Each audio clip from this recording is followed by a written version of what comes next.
Hi hello నమస్తే అండి. నేను మీ లక్ష్మీ చౌదరిని. వెల్కమ్ టు మిస్టరీ మధురములు Telugu audio stories. Brindavanam part 172తో మీ ముందుకు వచ్చేసాను. కథలోకి వెళ్లే ముందు వీడియోకి లైక్స్ హైప్స్ ఇవ్వడం మర్చిపోకండి యార్. మీరు ఇచ్చే లైక్స్ హైప్స్ కథ మరింత మందిలోకి రీచ్ అయ్యేలా చేస్తుంది. ఆయు ఆశి ఇద్దరు డల్గా కూర్చుంటారు సోఫాలో. ఏంటి బంగారాలు, అప్పుడే అమ్మా నాన్న మీద బెంగ వచ్చేసింది కదా మీకు? నిన్నటి నుంచి చూస్తున్నాను. అల్లరి లేదు, మాటలు లేవు, చాలా తక్కువగా మాట్లాడుతున్నారు. ఇంత బెంగ పెట్టేసుకున్నారా అప్పుడే అని అడుగుతారు విజయ గారు. చాలా మిస్ అవుతున్నాం అమ్మా నాన్నని అని అంటారు ఇద్దరు. రావు గారు ఇద్దరు మధ్యలో కూర్చొని ఇద్దరు భుజాల చుట్టూ చేయి వేసి దగ్గరికి అదుముకొని, రేపు ఈ టైంకి వాళ్ళు మీ ముందుంటారు, మా బంగారాలు ఇలా బెంగ పెట్టుకోరే అని అంటారు. 10 నెలల వయసు అప్పుడే శివ్ మీద ఎంత బెంగ పెట్టుకున్నారు వాళ్ళు. ఇంకిప్పుడు పెట్టుకోవడంలో ఆశ్చర్యమేముంది? ఎప్పుడు వాళ్ళ మధ్య ఒక్కరోజు కూడా గ్యాప్ రాలేదు కదా. ఎక్కడికి వెళ్ళినా నలుగురు వెళ్తారు. ఇదే ఫస్ట్ టైం కదా 4 రోజులు వాళ్ళకి దూరంగా ఉండడం అని అంటారు వాణి గారు. బంగారాలు, అమ్మ కూడా లేదు కదా, సరదాగా అలా వెళ్ళి మీకు ఇష్టమైన పానీపూరి తినేసి వచ్చేద్దామా అని అడుగుతాడు వరుణ్. నా బాబాయ్, అమ్మ లేనప్పుడు అస్సలు అమ్మకి ఇచ్చిన మాట తప్పకూడదు. మొన్న అమ్మకి మాట ఇచ్చేశాంగా, అమ్మకి తెలియకుండా తినమని అని ఇద్దరు ఒకేసారి చెబుతారు. పోనీ మనం ఏదైనా మూవీ చూద్దామా? ఇప్పుడేమీ ఇంట్రెస్ట్ లేదు బాబాయ్ అంటాడు ఆయు. పొద్దున్నే కదా అమ్మ వాళ్ళతో వీడియో కాల్లో మాట్లాడారు, ఇంతలోనే అంత బెంగ వచ్చేసిందేంటి బంగారాలు మీకు అని అడుగుతారు రుక్మిణి గారు. అన్వేష్ ఇద్దరిని ఎత్తుకొని, ఈ రాత్రి మీరు నిద్రపోతే రేపు ఉదయాన్నే మీరు స్కూల్కి వెళ్ళి వచ్చేసరికి అమ్మ వాళ్ళు వచ్చేస్తారు. మా బంగారాలు బ్రేవ్ చిల్డ్రన్, అన్నిటినీ అర్థం చేసుకోగలరు. ఇలా బెంగ పెట్టుకుంటారా అసలు అని అంటాడు. రేపు ఈ టైంకి నిజంగా వచ్చేస్తారా? మిమ్మల్ని చూడకుండా వాళ్ళు మాత్రం ఉంటారా? ఇక్కడ మీరెంత వాళ్ళని మిస్ అవుతున్నారో అక్కడ వాళ్ళు కూడా మిమ్మల్ని అంతే మిస్ అవుతారు. మరి వాళ్ళు ఇంక ఉండగలరా అక్కడ? మీరే కదా మీ నాన్నని మీ అమ్మతో వెళ్ళమని పంపించారు. మీ నాన్న సగం వెళ్ళను అనడానికి కారణం మీరే అయి ఉంటారు. మీరు ఉండగలరో లేదో అని అనుమానం వచ్చే ఉంటుంది మా అన్నకి. అందుకే వెళ్ళడానికి తొందరగా ఇష్టపడలేదు. కానీ మీరే వెళ్ళమన్నారుగా, అందుకే వెళ్ళారు. ఇప్పుడు మీరు ఇలా బెంగ పెట్టుకుంటే ఇంకోసారి మీ అమ్మతో మీ నాన్న ఇంకా ఎక్కడికి వెళ్ళరుగా. మీకోసం ఎవరో ఒకరు ఇక్కడ ఉండిపోతారు అని అన్వేష్ వివరంగా చెబుతాడు. ఫస్ట్ టైం కదా బాబాయ్ అమ్మ వాళ్ళని ఇన్ని రోజులు మిస్ అవ్వడం, అందుకే ఏదో ఫీలింగ్ బ్యాడ్లా ఉంది. నెక్స్ట్ టైం అలవాటు చేసుకుంటాం. అన్వేష్ ఇద్దరికి ముద్దు పెట్టి, కాసేపు వెళ్ళి వరుణ్ బాబాయ్తో ఏదన్నా కామెడీ మూవీ చూడండి అని అంటాడు. పదండి బంగారాలు, చాలా రోజులైంది మనం హోమ్ థియేటర్లో హంగామా చేసి, ఇవాళ చేద్దాం అని అంటాడు వరుణ్. కానీ చిన్న మమ్మీ రాకూడదుగా, చిన్న మమ్మీకి బెడ్ రెస్ట్ అని చెప్పింది బుజ్జమ్మ అని అంటుంది ఆశి. ఈరోజుకి నేను, మీ బుల్లి బాబాయ్, వర్షిత్ మీ ఇద్దరు, మన నలుగురమే ఎంజాయ్ చేద్దాం అని పిల్లలిద్దరినీ తీసుకొని వరుణ్ హోమ్ థియేటర్ రూమ్లోకి వెళ్ళిపోతాడు. అనుకుంటాం కానీ ఎవరు ఎంత ప్రేమగా చూసినా తల్లి తండ్రిని మరిపించలేం అని అంటారు విజయ గారు. ఆ మాటలన్నీ విన్న అమృత, ఎంత పోలిష్గా నేను పోయినా పర్లేదు, బేబీ ఉంటే చాలు అనుకున్నాను. కానీ నా బేబీకి తల్లి తండ్రి ఇద్దరూ కావాలి. అమ్మ లేక నేను ఎంత బాధపడ్డాను. నా బేబీకి నేను లేకపోయినా ఇక్కడ అన్ని ప్రేమలు దొరుకుతాయి, నేను పడ్డ కష్టాలు కూడా ఉండవు. కానీ నేను లేని లోటు మాత్రం నా బేబీకి ఉండిపోతుందిగా, అది మాత్రం ఎందుకు ఉండాలి అని ఆలోచిస్తుంది అమృత. ఆలోచిస్తున్న అమృతని చూసి, ఏంటమృత ఆలోచిస్తున్నావు అని అడుగుతారు రుక్మిణి. ఏం లేదత్తయ్య, పిల్లలు మరీ బాగా బెంగ పెట్టేసుకున్నారు కదా, అదే ఆలోచిస్తున్నాను అంటుంది. ఎప్పుడు ఇన్ని రోజులు అసలు వదిలేరు కదా, ఆ మాత్రం ఉంటుందిలే. ఇంకెంత, రేపు ఈ టైంకి వచ్చేస్తారుగా మీ అక్క బావగారు.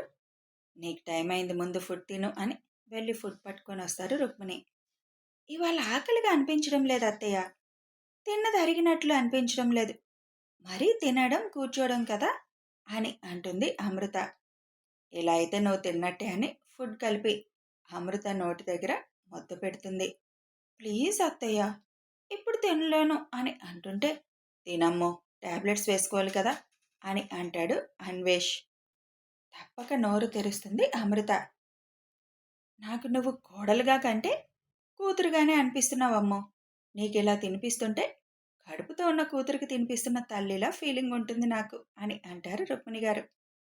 రాజ్యం గారు ఆ మాట విని, పోనీలే, కూతురు లేని లోటు తీరినట్టుంది నీకు అని అంటారు.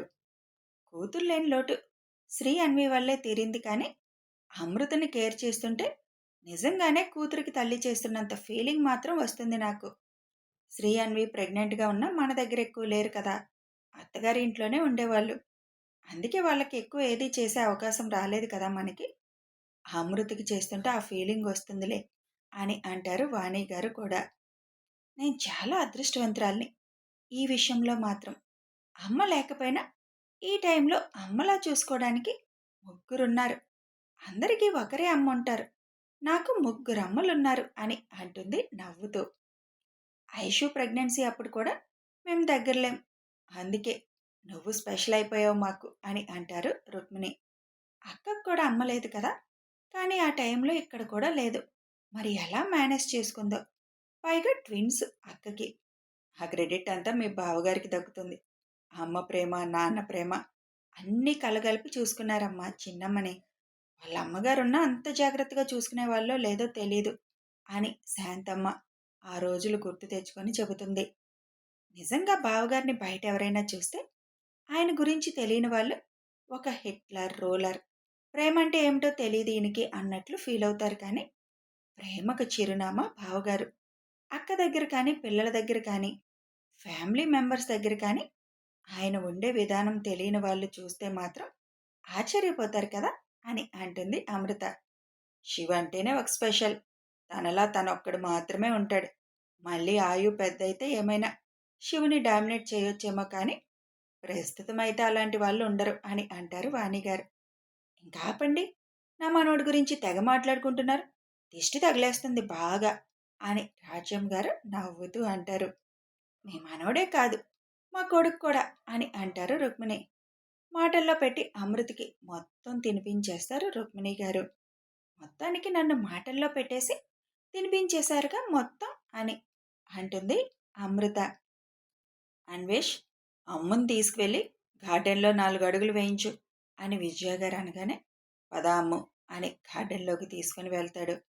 అమ్మో, ఇవాళ అసలు అడుగు కూడా పట్టం లేదు, చాలా హెవీగా ఉంది విష్ అని పొట్ట దగ్గర చేయి పెట్టుకొని అంటూ, నాకు పడుకునేటప్పుడు ఇవాళ జ్యూస్ మాత్రం వద్దు విష్, ఇప్పటికే వాంటింగ్ అయ్యేలా ఉంది నా పరిస్థితి అని అంటుంది అమృత. ఏమీ అవ్వదు కానీ నువ్వు ఆ ఫీలింగ్ మానేసి 4 అడుగులు వేతురా అని అమ్ము చేయి పట్టుకుని దగ్గరుండి నడిపిస్తాడు విష్. అమృతకి మధ్యాహ్నం నుంచి పొట్టంతా హెవీగానే అనిపిస్తుంది. తిని కూర్చోవడం వల్ల అలా ఉందని అమృత అనుకుంటుంది. ఇప్పుడు తినడం వల్ల ఇంకా హెవీ ఫీలింగ్ వచ్చేస్తుంది అమృతకి. విష్, ఇంకా నా వల్ల కాదు, పడుకుంటానింకా అని అంటుంది. ఏమైంది ఇవాళ నీకు? ఏమైనా పెయిన్గా ఉందా అని అడుగుతాడు అన్వేష్. పెయిన్ ఏం లేదు విష్, కాకపోతే కొద్దిగా హెవీగా ఉన్నట్లుగా ఫీలింగ్ అనిపిస్తుంది. పైగా వాంటింగ్ అయ్యేలా అనిపిస్తుంది. అందుకే పడుకుంటే ఆ వాంతులేమీ అవ్వవు కదా అని అంటుంది అమ్మ.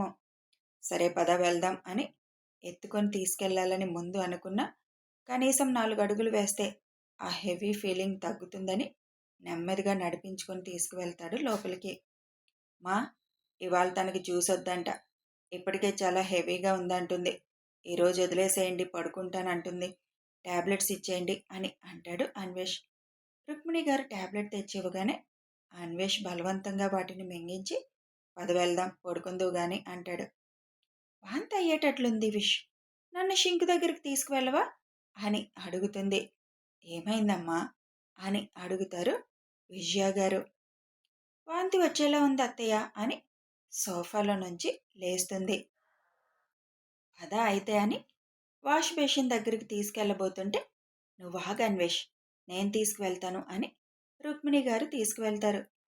గొంతు దాకా వచ్చినంత ఫీలింగ్ ఉంటుంది, కానీ బయటికి రావట్లేదు. ఏం చేయాలి అత్తయ్య అంటుంది. నువ్వు అదే ఆలోచిస్తే అదే ఫీలింగ్ ఉంటుంది అంటారు రుక్మిణి. 5 నిమిషాలు నుంచున్నా వాంతేమీ అవ్వకపోయేసరికి పడుకుంటే ఆ ఫీలింగ్ తగ్గిపోతుందిలే, వెళ్ళి పడుకో ఇంకా అని అన్వేష్కి తీసుకువెళ్ళమని చెబుతారు. అన్వేష్ అమృతని తీసుకొని పైకి వెళ్ళిపోతాడు. తనకి వాంతులు అవ్వకపోవడమే బెస్ట్. వాంతులైతే పొట్టంతా కదులుతుంది, పెయిన్ స్టార్ట్ అవుతుంది, తట్టుకోలేదు. మళ్ళీ ఐషు కూడా లేదు. ఈ ఒక్క రాత్రి జాగ్రత్తగా గడిస్తే చాలు అంటారు విజయ గారు. వరుణ్, వర్షిత్ పిల్లలొచ్చి అన్నం పెట్టండి మాకు, ఆకలేస్తుంది అనడంతో, అక్క అసలు విషయం మర్చిపోయాం, అన్వేష్ అన్నం తినలేదుగా అని అంటారు రుక్మిణి. అన్వేష్ కూడా తను తినలేదని మర్చిపోయాడా, తను కూడా అలాగే వెళ్ళిపోయాడు, ఫోన్ చేయి కిందకి రమ్మని అని అంటారు విజయ గారు. అమ్మాయి కొద్దిగా బాగాలేనట్టుందిగా, మీలో ఎవరో ఒకరు వెళ్ళి అన్వేష్ తిని పైకొచ్చే వరకు తన దగ్గర ఉండండి అని అంటారు రావుగారు. నేను వెళ్తానులే అని రుక్మిణి పైకి వెళ్ళి అన్వేష్ వాళ్ళ రూమ్ది డోర్ నాక్ చేస్తారు. డోర్ తీయగానే, నువ్వు భోజనం కూడా చేయకుండా వచ్చేసావు, ఆకలి మరిచిపోయావా ఏంటి, లేదా అమ్ము హెవీగా ఉందనేసరికి నువ్వు కూడా తిన్న ఫీలింగ్ వచ్చిందా నీకు అని చిరుకోపంగా అడుగుతారు రుక్మిణి. హహా, గుర్తుంది పిన్ని తినలేదని, అమ్మో నిద్రపోయేకొద్దాం అనుకున్నాను, లేదా పైకి తెప్పించుకుందాం అనుకున్నాను అని అంటాడు నవ్వుతూ. నేను కూడా ఇప్పుడే అంటున్నాను అత్తయ్య, వెళ్ళి తినిరా, తినకుండా వచ్చేసావు నాతో అని, ఇంతలో మీరు వచ్చారు అంటుంది అమృత. నేనుంటాను, నువ్వు వెళ్ళి తినేసి రాపో, వరుణ్ వాళ్ళందరూ కూర్చున్నారని అన్వేషిని కిందకి పంపిస్తారు రుక్మిణి.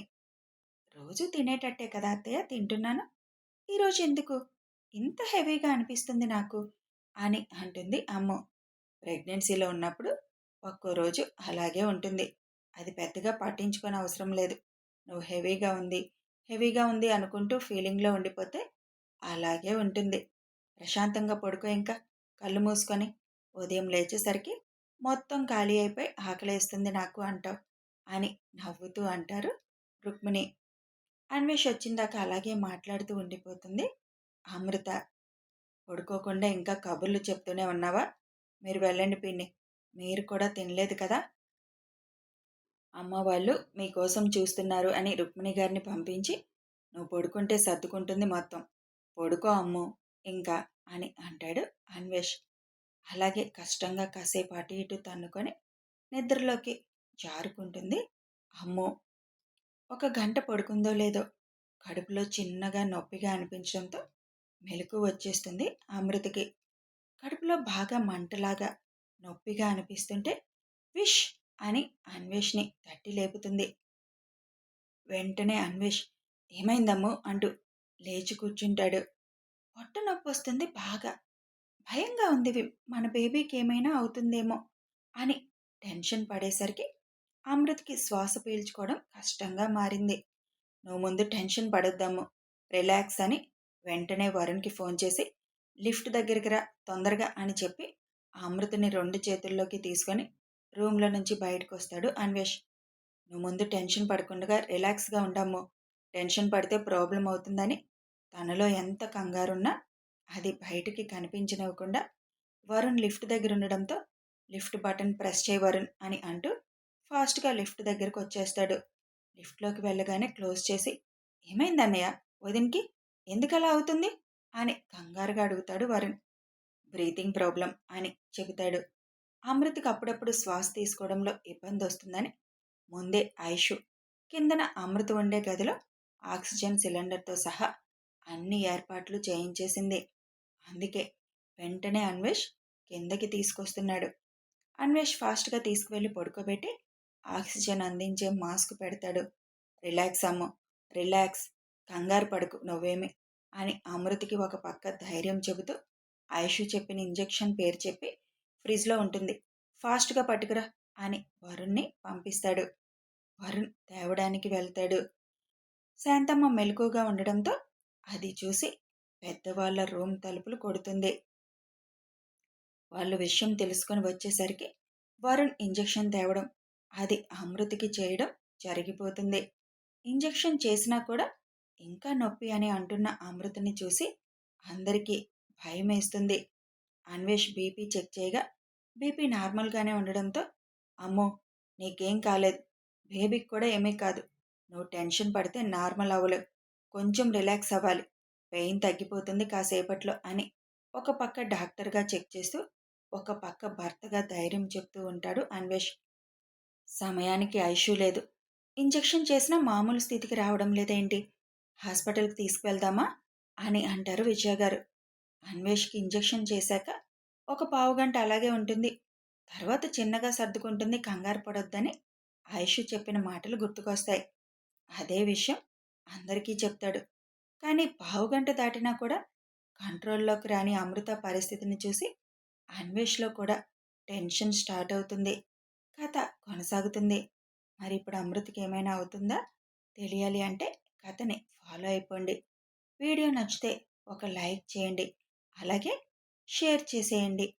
కామెంట్స్ రూపంలో మీ అభిప్రాయాలు తెలియచేయండి. సబ్స్క్రైబ్ చేసుకొని ఛానల్ని సపోర్ట్ చేయండి. Thanks for watching and listening.